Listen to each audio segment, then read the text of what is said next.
We are doing a Puzzle Mania. It's a new series where I'm going to go through like 10 to 12 puzzles of the same puzzle theme. So we're basically going to hammer one puzzle theme to make sure you start seeing the pattern, and then hopefully when you do it in puzzles, you can eventually start seeing it in your games. I made it a whole library, okay? I spent actually quite a bit of time searching for puzzles in my games and other puzzles and other games, and this is what I came up with. If you're watching this on YouTube, then make sure you hit pause on the video before I give the solution.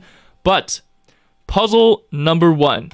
I was playing with the black pieces, and I basically said, look, in this position, I have doubled rooks on the e-file, so I took a rook knowing that I was allowing myself to get forked. You see, I am getting forked and losing a rook. But in this position, it is black to play and checkmate. Pause to solve. And in general, it's Valentine's Day. If you're a chess player, you need to find a mate. This is how you get better at attracting mates in chess. You do attraction puzzles. The answer, this is level 1, okay? There are 3 levels with increasing difficulty. There's going to be 10 puzzles. Good luck. Rook c1 is indeed correct. The king is forced to take. Now you find queen c1, and my opponent played queen d1 just because they were like, yeah, I'll let you checkmate me. Level 1, passed. Very nice. Next puzzle is also level 1, part 2. White's in a lot of danger, but there's only one move that can save white from the danger. Pause to solve. And in general, what is an attraction tactic in chess? There's a lot of similarities between attraction and deflection. Deflection was where you're moving a piece away from a good square, and attraction is when you're attracting a piece to a bad square prone to tactics. Attraction tactics are generally considered like a combination of tactics, so don't just think about one movers, because it's always going to be multiple moves. The solution is e7. It is an attraction to a square where you are going to get forked. Wait, yeah, right here. And now, after you get forked, the king moves wherever, and you simply win the rook, and queen versus rook and bishop is going to be just enough to come out with an advantage and winning. We move on to the next one. Level 1, part 3. It is white to play. White's pawns are going this way, black's pawns are going this way. Pause to solve. The hint that's not really a hint is to think about squares, because chess is all about controlling squares. Little did you know. The solution here is a cheeky pawn sacrifice. You play h4. The king can't move backwards, so the king must take. And after you take, you are getting pinned. I don't have a pin, but you're getting pinned. This bishop can no longer escape, and this rook would be just in time. So for example, king g5, you take, you try and run. Oh no, it's promoting. Nope, it's not promoting. You got the rook versus 2 split pawns. Should be an easy dub. That is level 1, part 3. Let's go to level 1, part 4. In this one, you definitely need to give the full line. Don't just give one. There's 2 lines that are critical, so make sure you provide both. It is white to play. Pause this off. You get half a point for finding each of the 2 critical lines, so make sure you find both of them. The solution is that you sacrifice the rook. It's a brilliant move, because if the king takes, then this is mate. Your pawn is cutting off the exit square, and you're covering this entire file. But your opponent won't be so easily mated. Instead, you have to continue hunting the king. So after another rook sacrifice, a second brilliant move in a row, they're obligated to take, and they take, check, check, and mate. So those are the 2 critical lines. If you found one and not the other, that's only half a point. If you found both, that is 1 full point.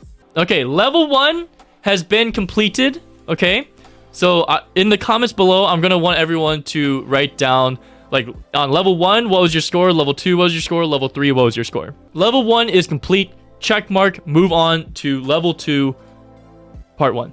White to play, and you only have a minute left on your clock, so you have to attract the mate. Can you find the attraction tactic here? I'm not gonna lie.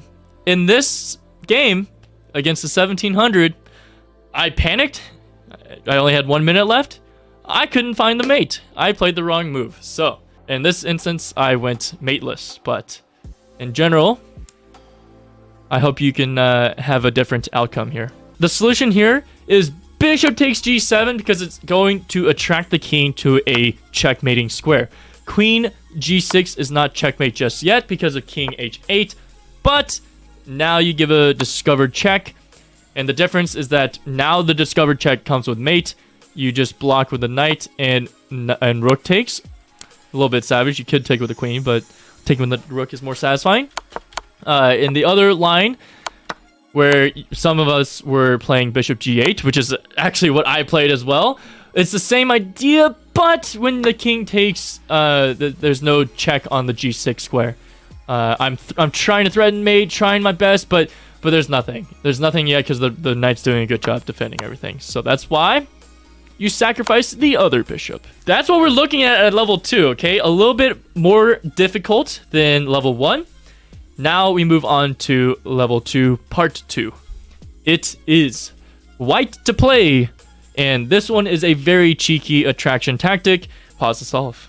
The solution here, if you were to play queen takes h7 first, the king will move and the king will protect the queen, so it is not a winning tactic. Instead, what you had to do is attract the queen one square further to a bad square. Why? Because now it is too far away to be protected by the king. The king moves out of the way, and you win with this nice giant skewer. Oop. You win with this nice giant skewer because the king is too far away to protect the queen. So just to clarify, 0 points if you found queen h7 first, but if you played rook c7, pinning the queen and forcing takes, then that is a full point. It is white to play and to attract a piece. Pause to solve. Bishop b5. You are forking the king and the queen. The queen will take, but now you go and give a check and you pick up the queen and you are doing great. Okay, we have graduated to level 3. Let me know what your score is so far. We've done 7 puzzles. This puzzle is white to play. Pause to solve.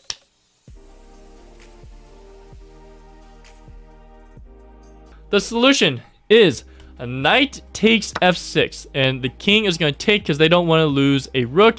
You are already forking the 2 rooks, but maybe this is kind of a small fork because it's really the small fork which gets you to a bigger fork. You go boom, take the rook takes here, and look at that. Look at that. You sack the knight, but you won pawns. Whenever this king moves, you're going to pick up this bishop. You're going to have a rook and a bishop versus rook and bishop. But you have extra 2 pawns, and that is enough for the win. So that was level 3, part 1. Now we go for level 3, part 2. It is black to play. Pause to solve. Attraction in chess might seem similar to deflection. Like deflecting is like moving a piece off of a good square, but attraction is more about attracting a piece to a bad square, which is prone to another tactic. So by definition, attraction is a combination of tactics because you need to be looking for a tactic, but then you're like, it would only work if I can get the king or get the queen or get this other piece to this square. Okay, let me attract the piece to the square. What we do is we grab our handy dandy fork, and you're like, where's the fork, KD? Well, after rook takes g2, the king takes, and all of a sudden, bye-bye knight, bishop takes f3, and you are forking the king and the rook. So obviously, after the king moves, you just go, okay, I'm up a bishop. What are you going to do now? This is level 3, black to play. How do you do this? Okay, so rook d6, and some people are saying, yeah, that doesn't work. Well, it does work because after the queen takes, now, this is no longer, I guess this is more deflection, but this is no longer defended, and whoop, you pick up the rook, king c3, you take the rook, and now you pin the queen. So if you see the full line, great. If not, really all you need to see is that you're going to pick this up. Actually, you kind of need to see the full line because if you just look at this, it's 4 pawns. Like, white's actually up a pawn. So I think you need to see the full line to get the full point. Because you're here in this live stream, or if you clicked on this video on YouTube, we have bonus games for you. 3 bonus puzzles. One of them is from me, one of them is from a viewer that submitted it on Twitter, and another one is a classic chess game played from the pros. That being said, it is white to play, one of my all-time favorite online moves that I've played, pause to solve. The solution here is a dirty rook takes h5. You're like, what the heck? That's hanging. That's 100% hanging every which way you look at it. No, because after the queen took, I hit my opponent with a giant fork. Because, look, I'm forking everything. And a knight. Oh no, I'm forking a knight. Of course the knight is going to take. Oh wait, it's illegal because the knight is pinned. So, of course, at this point, my opponent resigned. The other solution is that if the queen wants to get out of the way, then you simply give the check anyway. And if you don't want to lose your queen, because, for example, this and this would be pretty bad. Or you can try to just take, but then I take with check. And I'm trading everything off. King f8. You go here. You take. Either way you take, it's not so good. Because of queen c5. And I'm crashing through. King e8. Go. Boom. And GG. Bonus number 2. This was submitted by a viewer from Twitter. His name is Braden. And this is bonus because there are multiple winning moves, but there's one just absolute knockout blow. It just ends the game immediately. Go and find this attraction tactic. Good luck. Pause to solve. So the solution is rook e8, and you say, oh no, my rook, I mouse slipped. Except this was an OTB game that my viewer Braden played. If your opponent is like, oh, free rook? Okay, great. You get forked. Not ideal. In the game, Braden's opponent actually played queen c7. You still get forked, but now it's actually just straight up mate after bishop takes f8. There's a discovery threatened, there's queen h6 threatened, there's all sorts of things that are threatened, and black resigned. Last and final attraction tactic, and the best attraction tactic of all is probably a king hunt, where you are constantly attracting the king to a bad square. So this is like the ultimate attracting a mate in the most flashy way possible. There's some people that just say, hey, do you want to go on a date with me? This is like going all out and like buying a plane ticket to Vegas on a first date so that you can all have the time of your life. And that's what this is. Okay, so best of luck. White to play. Pause this off. This is Edward Lasker versus George Allen Thomas. Edward Lasker with the white pieces played queen takes h7. Only move that is winning. The king takes. When you take knight takes f6, you can't take with any of these 3 pieces because it is double check. Double check is the most powerful tactic in all of chess. So that being said, king h6. You move out of the way.